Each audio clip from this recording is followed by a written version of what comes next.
It's been way too long, I know. A lot's been happening. I've been under what something I would call almost like a forced evolution.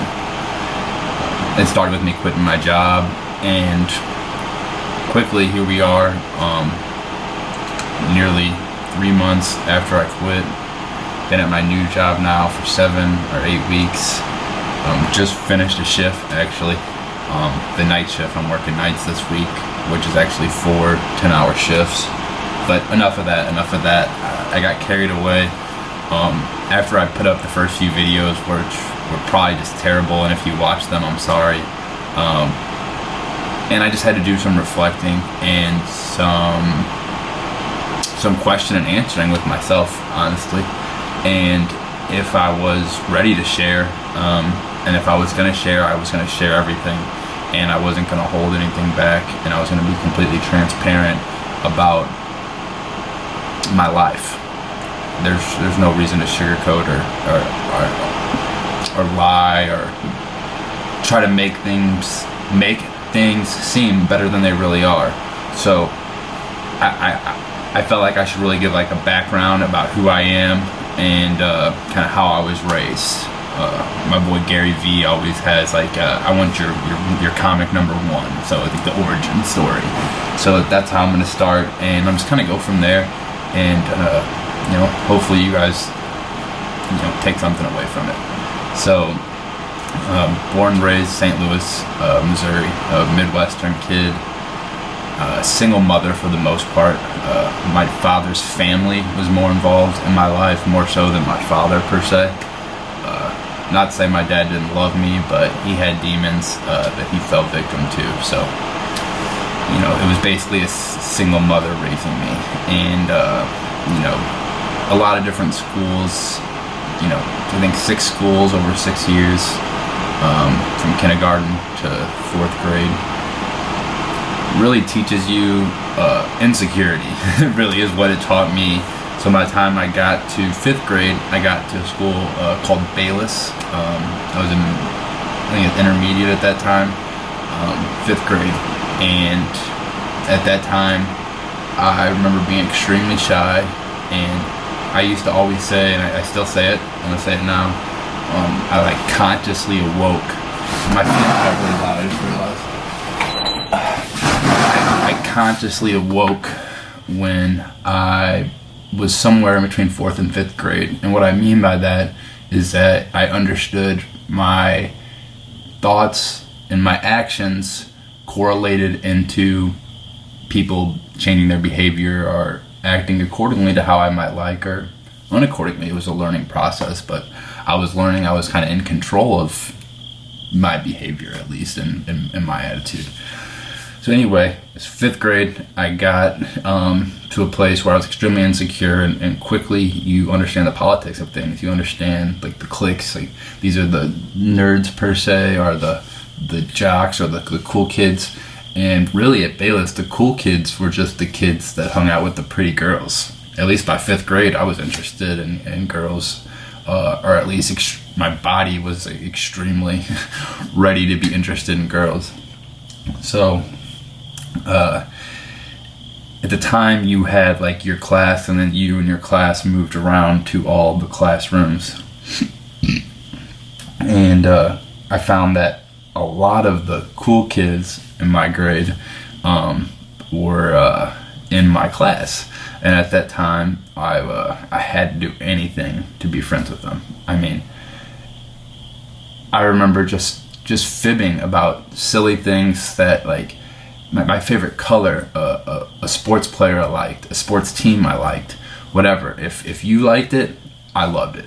That's just kind of the approach I took to fit in at first, and it worked. Like I had, I'm not going to say their last names, but it was Ashley, Hannah, and Aaron. Like that up. They were all in my class, and at the lunch time is when you kind of understood the demographic, and recess, because that's when it was the entire 5th grade class. It wasn't just your classrooms. Anyway, besides the point, eventually became very close friends with these people. Also it's Rachel and Scotty too are the other ones, and of course Allie. I can't forget her. And so anyway, these are like the cool kids. At least that was how I viewed it as a newcomer. I was the new kid at Bayless in 5th grade year. Well, it didn't start off all that great. Like before I became friends with them, who some of them I still talk to, and I always care about those people deeply. I know I said just a minute ago that I wanted to hang out with them, but they were the cool kids. Well, yeah, that's true, but I still developed a friendship with them and spent a lot of time with them, and I love and care about them, and I wish them nothing but the best. But this is just my story. So when I first got there, anything to be friends with them. Anything. I was insecure, and I was desperate to be a friend and have a friend because I was the only child. So anyway, besides the point, fast forward, when I get to Bayless, I understand this, I call them politics, or the demographic or the food chain, whatever you want to call it. But I wanted to get to the top of it. And it didn't start off that well at first. I started hanging out with this kid, Michael. Me and Michael got along pretty well. Michael was really shy, and me being only child, I would talk to anybody. I'll still talk to anybody. I don't care, young, old, black, white, Christian, Jew, Muslim, Buddhist. It don't matter to me. I'm interested in who you are and what you got to say, and your purpose and why you do things more than anything. But me and Michael hung out a lot, and we played Halo. That's what we did. I'm still a video game nerd. I love Pokemon, so we played Halo, and I hung out with Michael and another kid that I really feel bad. I don't know his name right now, but he's in my grade at Bayless. I hung out with those two maybe the first 3 months before I got in with Aaron, and I'll never forget the first time me and Aaron really hung out. The snow had just fallen, and he asked if I wanted to come by and kick it and have a snowball fight after school. So I did that, and I remember laughing so hard. Could not tell you what we were laughing at. Laughing so hard, I had stomach cramps for 3 days. We had a snowball fight in their backyard, and then played Mario Kart, NFL Streets, and that was it. No offense to Michael, but he was at the bottom of the food chain. Essentially, he wasn't at the top. That's what I mean by at the bottom. And I was like, I'm in. And that's when I started if Aaron liked red, I liked red. Well, me and Aaron were a lot alike. We're both cancers, and we butt heads a lot. Well, Scotty and me and Aaron, all of us, we all got along really well. And there's 2 other Chris's.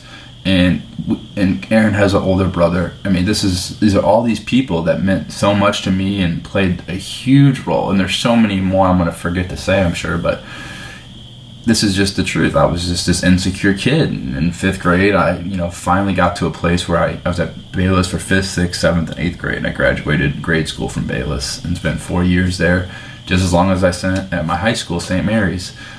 So these are things that I look at as pivotal growing points for me. I could point them out, I could see them, and that's how I've evolved. And, I just wanted to rehash it, and, hopefully I'm explaining well enough for you guys to understand, and not just on this rant tangent. I'm trying to have at least a base story. So I'm hanging out with these guys, fast forward to maybe 7th grade. And I remember sitting in Rachel's mom's car, Biggie, we called her Biggie. She was just the bomb, very sweet woman, would pick us up, patience as the day is long. And I remember sitting in her car. We were either at the mall in the parking lot, waiting for Allie to return an item or buy an item, or God knows what. Seven grade girls, who knows what they're at the mall to get. And I remember just being basically telling them what I just told you guys, that, at first when I got there, and, but there was things happening, and forgive me, I don't remember the exact things that happened, but there were things happening that they would say things, and I had previously agreed with them, and it didn't sit right with me. So I had to go back and be like, hey, when you said this, I just kind of agreed with you and moved along, but this is how I really feel. And that's when everything changed for me. Like, these people that were my friends, everything just started to grow and everything started to change, and they loved me even more for me finally just being me. And then that's when I started to learn the lesson that you want to be loved for who you are rather than hated for what you're not. And I became brutally honest to the point where I'm almost rude and ignorant sometimes. Ignorant in the sense that I didn't know it would hurt their feelings to point out, in my mind, the obvious. So anyway, yeah, so when I see insecure people, I can see myself in them all the time, because, you know, still to this day, sometimes I get in new situations where, like, I have a little insecurities. But that's why I've recently been going to the gym, because, you know, when I put in that work and that preparation on my body, my body feels right, and I can do things with my body right. That liberates my mind, and I could really focus and take that step. But anyway, that's just the first part of the story I wanted to share with you guys. I'm sure it's just a rambling rant, but yeah, that's how I, finally faced my fears of insecurities and my desire to want to be accepted. Was, by 7th grade, I shared with these people that I had been lying to them about things, and that I still cared about them, and I was so grateful that I was able to join their clique or their group of friends, and that I just needed to share my truth at this point with them, that, there's some things I've been lying about that I got to get off my chest. And man, thank God they were just so great about it. And it took my relationship with these people so much deeper at such an early age. And I thank God for it every day, because that's what has allowed me to be my vulnerable self when I'm able to have the confidence to do so. So, if anything you guys take from this story, it's just live your truth. And even if you think you're a little embarrassed about it, that's okay too. And that's the only thing that matters, is how you feel. Like, who cares what anyone else thinks? Like, they're not you, and they're so worried about their own life, or they should be. So if they really have a major concern about you, like, just wish well for them, because they're obviously not taking the time to focus on their own life. Well, anyway, I got a lot more coming. I am going to continue to update on this channel, and peace. So while I'm doing the real basic editing of this video, I just wanted to recap on everything I kind of just rambled on, and just touch on the fact that what I was really trying to relay is that when I did finally find the courage to be vulnerable and open up to my peers, they welcomed me with a warm heart and a warm smile, and accepted me for who I was, and respected me for finally voicing my opinion. And that is such positive reinforcement that it's made me comfortable in my adult life to open with insecurity sometimes with people. Maybe someone you just met, maybe a complete stranger.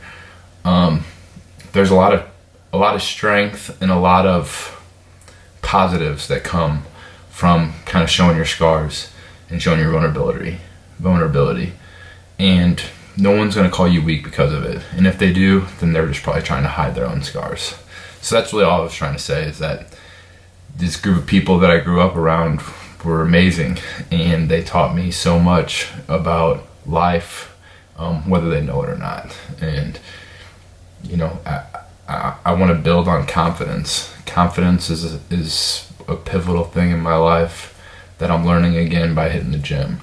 And I'm gonna try to share some more stories about things that happened in my life that taught me and reinforced this line of thinking. So I hope everyone's having a great day. Try to remain positive and think about things you could be appreciative for, and not things you don't have. And smile at someone else today, because a smile goes a long way, whether you know it or not.